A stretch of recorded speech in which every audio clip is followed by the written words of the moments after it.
seu Deus, lançando no mar a carga que estava no navio, para que ele ficasse mais leve. Jonas, porém, havia descido ao porão do navio e ali, se deitado, dormia profundamente. O capitão do navio se aproximou de Jonas e disse: o que está acontecendo com você, agarrado no sono? Levanta-se, invoque o seu Deus. Talvez assim seu Deus se lembre de nós, para que não pereçamos. Os marinheiros diziam uns aos outros: vamos lançar sorte e descobrir quem é o culpado desse mal que caiu sobre nós.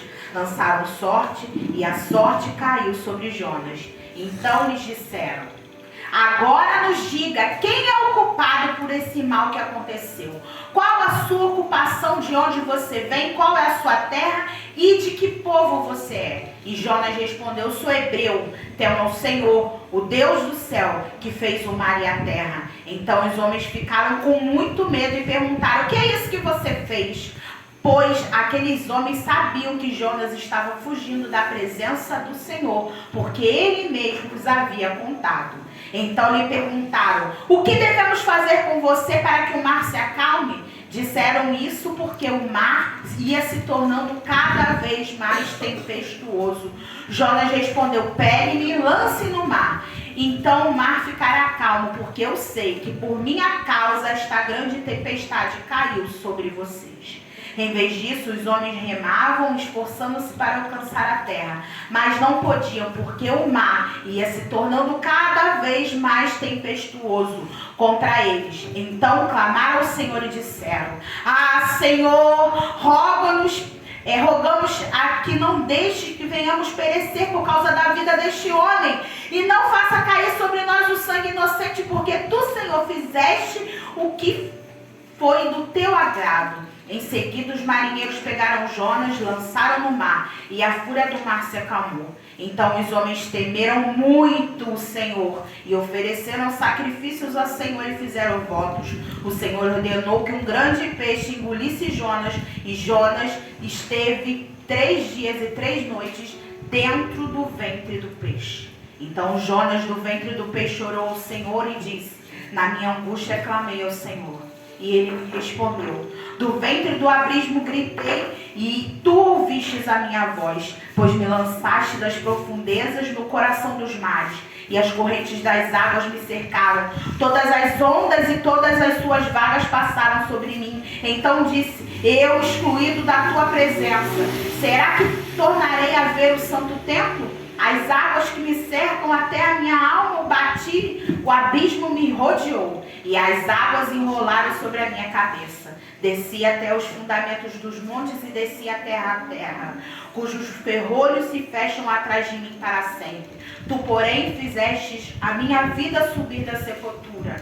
Ó Senhor meu Deus, quando dentro de mim desfalecia a minha alma, eu me lembrei do Senhor e subi a ti a minha oração no teu santo templo. Os que adoram ídolos vãos abandonam aqueles que lhes é misericordioso. Mas com a voz de agradecimento eu te oferecerei sacrifício, e os prometi e os cumprirei. O Senhor pertence à salvação.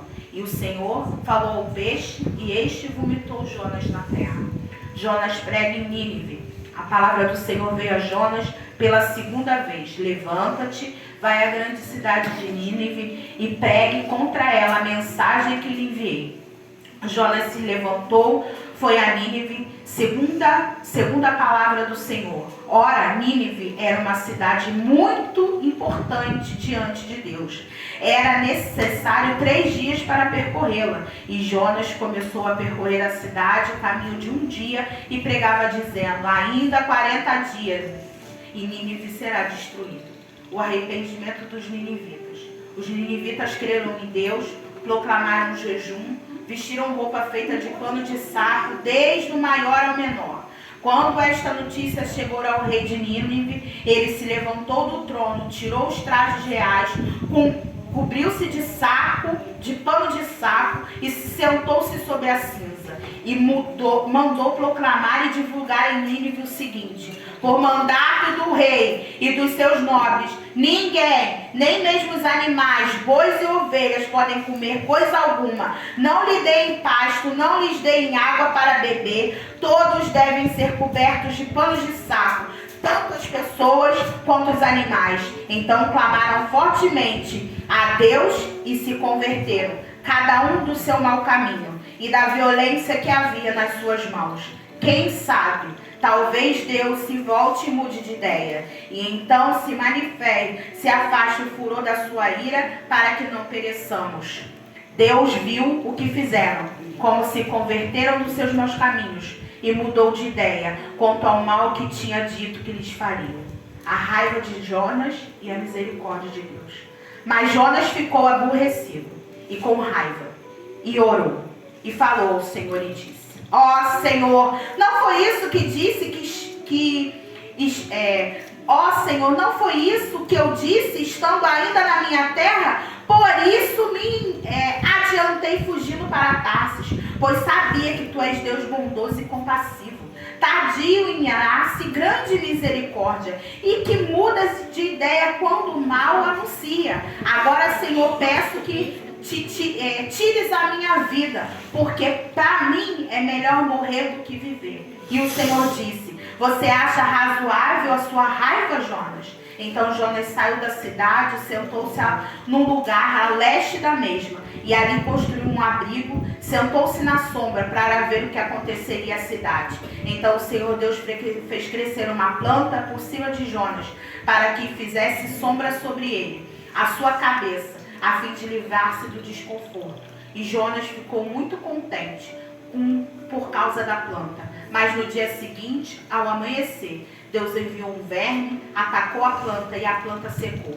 Quando o sol nasceu, Deus fez soprar sobre Jonas um vento do leste muito quente. O sol bateu na cabeça de Jonas, de maneira que ele quase desmaiou.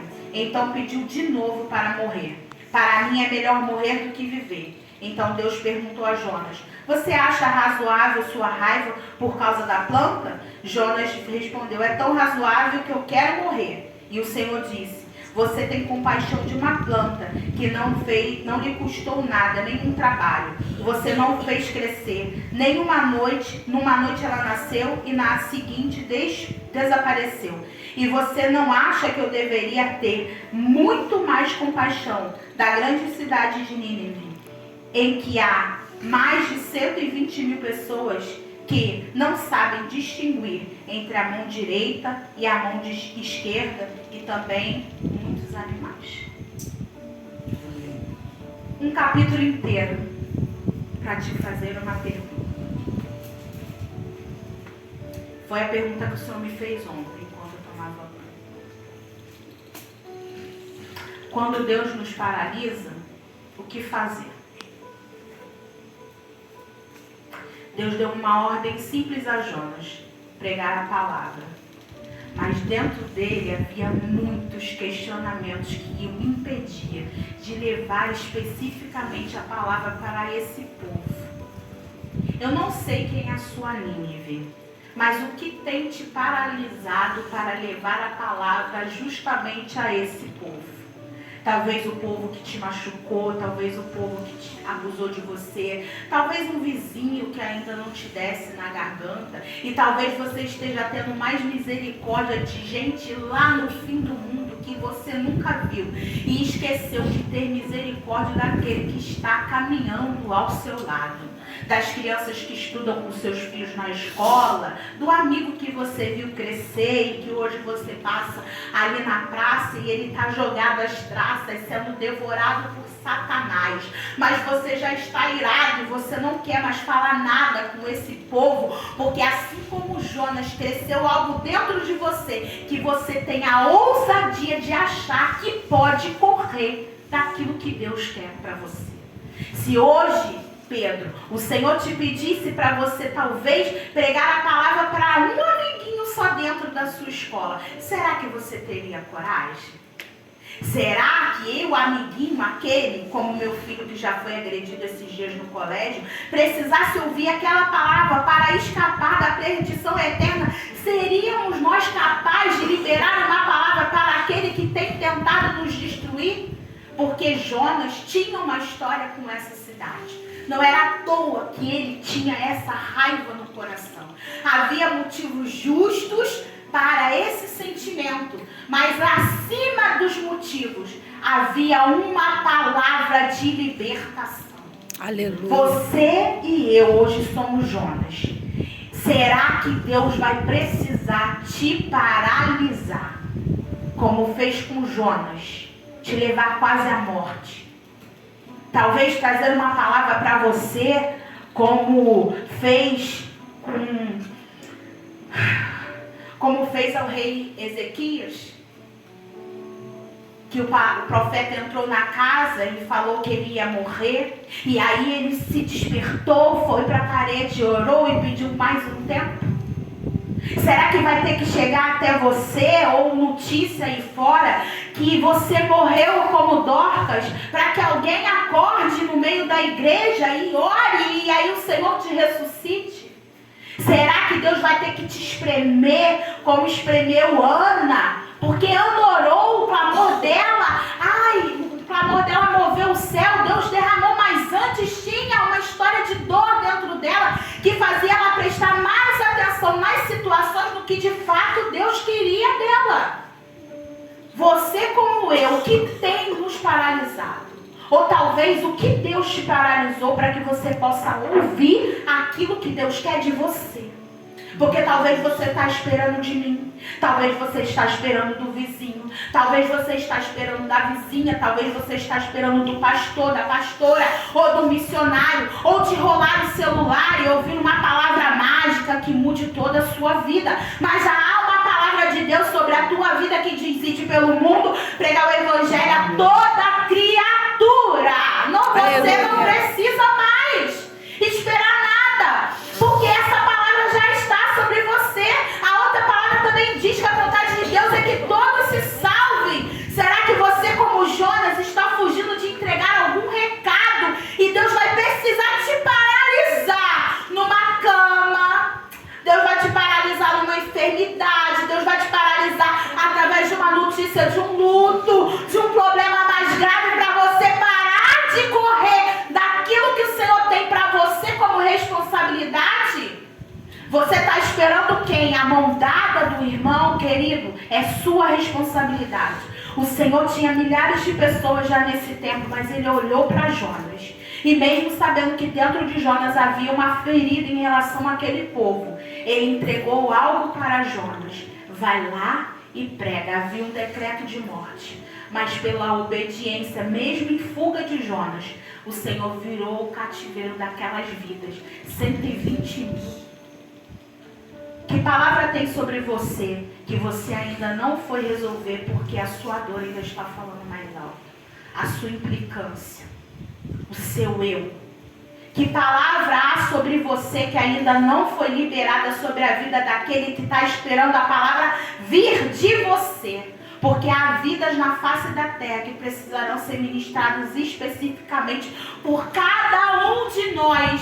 Será que o Senhor vai precisar te paralisar em alguma situação que o Senhor não quer para poder te ensinar? Porque muitas vezes a paralisação vem da parte de Deus e não de Satanás. O parar às vezes é para que nós possamos ouvir a voz daquele que tem realmente algo a nos falar. A gente vem para a igreja e canta: fala Deus, fala Deus. Ah, Deus fala. Mas será que Deus tem falado e você tem se negado a ouvir? Será que a sua dor, a sua birra, o que você aprendeu com seu pai, com sua mãe, não sei com quem mais pessoas influenciaram a sua vida, o seu caráter, a sua forma de ser, tem te influenciado mais do que as ordens que você tem recebido da parte de Deus? O pastor hoje mais uma vez trouxe a palavra eternidade. Aonde é a eternidade? Aonde termina a vida. A eternidade é logo ali, para mim e para você, quando sairmos daqui.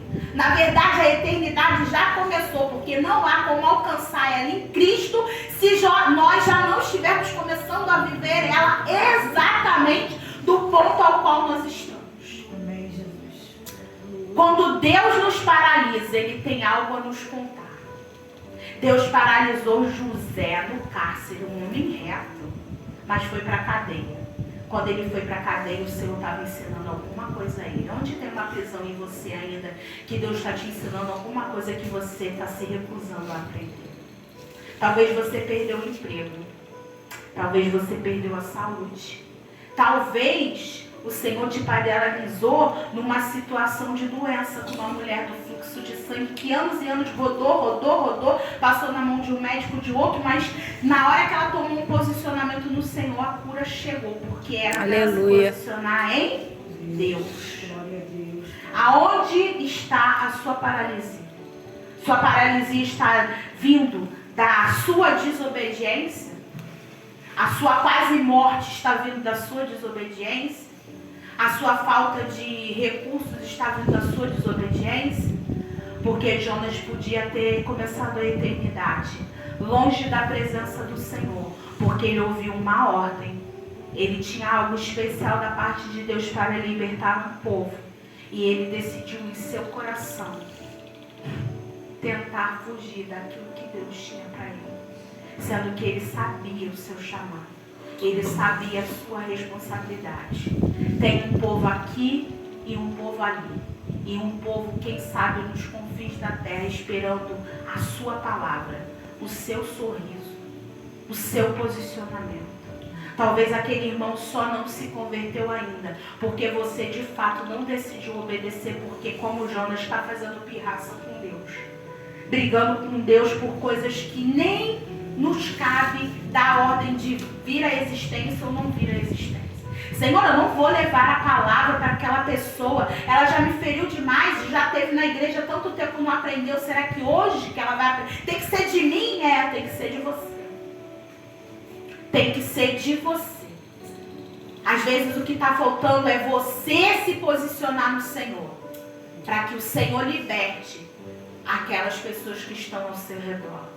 Carla, mas eles nem são da minha convivência, mas são sua responsabilidade. E de pelo mundo pregar o evangelho a toda criatura. Você não sabe se você vai estender a mão para ele hoje, daqui a 10 anos, quando você nem estiver mais próximo dos seus filhos, será os filhos deles que estenderão as mãos para os seus filhos.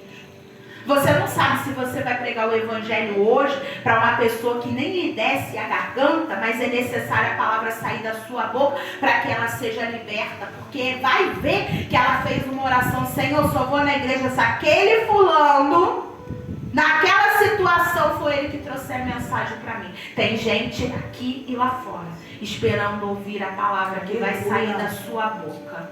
Deus tem em nós uma palavra para libertação e de pelo mundo pregar o evangelho a toda criatura. Eu e você, não é o irmão. Eu e você, não é o que não está aqui. A palavra é para mim e para você. Ah, fulano poderia estar aqui ouvindo a palavra. Não, querido. Quem está aqui porque eu aprove ao Senhor. A irmã Rafaela disse: todas as coisas cooperam para o bem daqueles que amam a Deus. Se Deus resolver te paralisar hoje, como vai ficar a sua situação? Será que o Senhor, de alguma forma, nos colocar dentro da barriga do peixe, assim como fez com Jonas, por amor, querido, porque foi graça e misericórdia que alcançou ele ali no meio da pirraça? Mas houve um processo de quebrantamento, houve um processo de cura, houve um processo de pedido de perdão. Aonde você está paralisado? O que deixou de chegar até você? Que parte sua você deixou de fazer na obra do Senhor porque você está esperando o outro? Eu não vou fazer. Fulano não se conserta, conserte-se você. Porque a eternidade começa hoje. Aleluia. A eternidade é agora. O seu caminho de eternidade é hoje. Não espera ninguém fazer aquilo que é a sua parte. Irmã Carla, eu não sei qual é a minha parte. Sabe sim, de pelo mundo pregar o evangelho a toda criatura. Você sabe qual é a sua parte, a sua responsabilidade, porque um dia alguém pregou para você. De um jeito ou de outro. Num sorriso, num grito, ou como fazia a minha avó. que pregava o evangelho para mim só nas minhas férias e dizia assim para mim: o caminho que o teu pai e a tua mãe seguem não é um caminho bom, eles vão morrer e vão ir para o inferno. É o jeito dela pregar o evangelho. Deu resultado. A semente foi lançada. Que semente tem guardado dentro do seu coração? Qual a responsabilidade que o Senhor colocou aí na tua mão, que você por pirraça, por birra, querendo colocar a responsabilidade em cima do outro, Senhor mandar outro, Senhor mandar outro? Não, é você. Eu não posso te dizer o que você tem para fazer, mas uma ordem eu sei que temos para a eternidade: ide pelo mundo, pregar o evangelho a toda criatura, porque a vontade do Senhor é que todos se salvem. Senhor, o que me faz mal também, o que me perseguiu também, o que me pisou também, o que me roubou, o que me traiu, o que me vendeu, o que fala mal de mim, o que quebra as minhas coisas, o que me atrapalha no trabalho, o que me persegue na escola, o que me prejudica, aquele que me faz mal, esse também. A vontade de Deus é que todos se salvem. Senhor, aquela mágoa que eu tenho aqui dentro de mim, esse também. E talvez é você que tem que levar a palavra, sabe? Do ladrão da cruz, na última hora, nos 45 do segundo tempo. Tu libera perdão, a pessoa libera perdão, o Senhor faz a obra, porque Ele é Deus. Amém. A responsabilidade é minha e é sua. Do adulto à criança, a responsabilidade é sua. Nós que trabalhamos em Ministério Infantil, ano passado, tivemos uma experiência muito forte de ir para um culto de Ministério Infantil e logo depois chegar a notícia que o Senhor havia recolhido uma criança no meio de nós. É chocante, né, querido? Mas a eternidade é logo aqui. E eu quero te dizer uma coisa: a responsabilidade pela sua eternidade é sua, mas há também a responsabilidade porque o Senhor poderia fazer, mas Ele preferiu contar conosco. Amém. Ide pelo mundo, pregar o evangelho a toda criatura, porque a vontade de Deus é que todos se salvem, porque não há um justo sequer sobre a terra, inclusive eu e você. Só nós estamos aqui pela graça, pela misericórdia do Senhor. Amém. Aonde o Senhor vai precisar te paralisar, para que você pare de fazer pirraça, atrapalhar o barco, prejudicar o barco. O barco é o reino, querido. Por causa de um sem posicionamento. Olha quanta coisa aconteceu. Podia ter perecido todo mundo. A igreja não anda, se posiciona você. A igreja não cresce, posiciona-se você. Faz você. Não esquecer o outro, não. Se posicione e ajuda o outro que não está conseguindo. Faz sua parte, querido. Para de botar a culpa no outro. Aonde o Senhor vai precisar te pegar, como pegou Jonas, para que você tenha a oportunidade de vencer suas manias, suas birras, suas manhas, como uma criança que ainda não aprendeu o caminho. Tem uma palavra também que diz que Deus não pode dar comida forte aos que ainda não estão preparados. Nós estamos vivendo a última hora, caminhando para o cumprimento de mais uma profecia. Você não precisa ficar só preso no que diz a palavra Apocalipse, não, querido. Nós estamos vivendo ele. Norteie-se por isso. Você está vivendo o Apocalipse. Em que dimensão? Talvez nós nunca vamos precisar exatamente, mas nós sabemos que céus e terras passarão, mas essa palavra não vai te passar. Amém. Toma sua posição hoje. E como Jonas, se você tiver coragem, clama ao Senhor. Porque talvez a eternidade sendo logo ali, chegará para mim e para você, antes da hora. Sendo que não é a vontade do Senhor. Jonas podia ter morrido ali naquele dia. Verdade. Em desobediência, em pirraça e manha, tendo uma palavra linda de libertação para a vida de milhares de pessoas. O que tem dentro de você que é capaz de transpor as barreiras de corações por aí, que estão só aguardando você se posicionar, vencer o seu eu e acreditar naquilo que Deus tem para fazer através da sua vida? Vamos orar. Senhor, nosso Deus eterno Pai, uma palavra, Senhor Deus, que mexeu comigo essa semana. Senhor, quando Deus nos paralisa, Quando tu nos para, Senhor, é sempre para nos nortear e nos dizer alguma coisa que talvez no movimento do dia nós estamos ou nos negando a ouvir ou nos recusando, Senhor Deus, a executar. Eu quero te pedir nessa noite, em nome de Jesus, que das crianças aos adultos os tampões dos ouvidos sejam arrancados pela força do teu poder. E que tu, Espírito Santo, que é o que convence o homem do pecado, do juízo e da justiça, entre com mão forte em cada coração. E assim nos convença hoje de qual comportamento semelhante a Jonas estamos tendo dentro da comunidade ao qual tu nos inseriste. E que vidas estão prestes a perecer porque nós estamos em fuga do que de fato tu tens para nós. Que comportamento de Jonas estamos tendo semelhante que tenha, Senhor, prejudicado o teu reino, Pai querido. A covardia, o medo, a pirraça, o sono. O mundo estava acabando, o barco perecendo e Jonas dormia. E Jonas dormia. Se há no nosso meio pessoas que estão dormindo enquanto tudo está perecendo, a igreja, a casa, a comunidade, em nome de Jesus, Pai. Em nome de Jesus. Aleluia. Em nome de Jesus, se for necessário, faz como Jonas. Manda o mar revolto para que a consciência venha. Manda o mar revolto para que não pereça e perca a eternidade. Manda o mar revolto para que haja libertação. Aleluia. Tanto daquele que ouviu a tua palavra para entrar no teu querer, quanto daqueles que estão à espera de um posicionamento que é capaz de salvar milhares e milhares de vidas. Ide pelo mundo, pregar o evangelho a toda criatura, porque a vontade do Senhor é que todos se salvem, inclusive eu e você. Ser usado por Deus não é pertencer. Deseje pertencer, aprenda a obedecer e siga o exemplo de Cristo. Faz a sua parte. Faz a sua parte. Aleluia. Faz a sua parte. Aleluia. A eternidade é logo ali. Para de dar desculpa. Faz a sua parte. Tem gente esperando a sua voz. Tem gente esperando o seu posicionamento. Sim. Tem gente só te esperando. Tem gente só te esperando.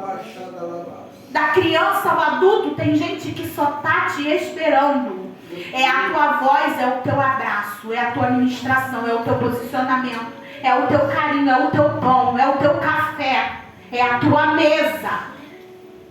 Ide pelo mundo, pregai o evangelho a toda criatura. Que o Senhor jogue por terra hoje toda e qualquer cadeia mental, espiritual, física, legado familiar, palavras, crenças limitantes que tem te impedido de servir ao Senhor na totalidade do ser, sendo aquele que leva o evangelho, porque é bem-aventurado os pés do que anunciam as boas novas.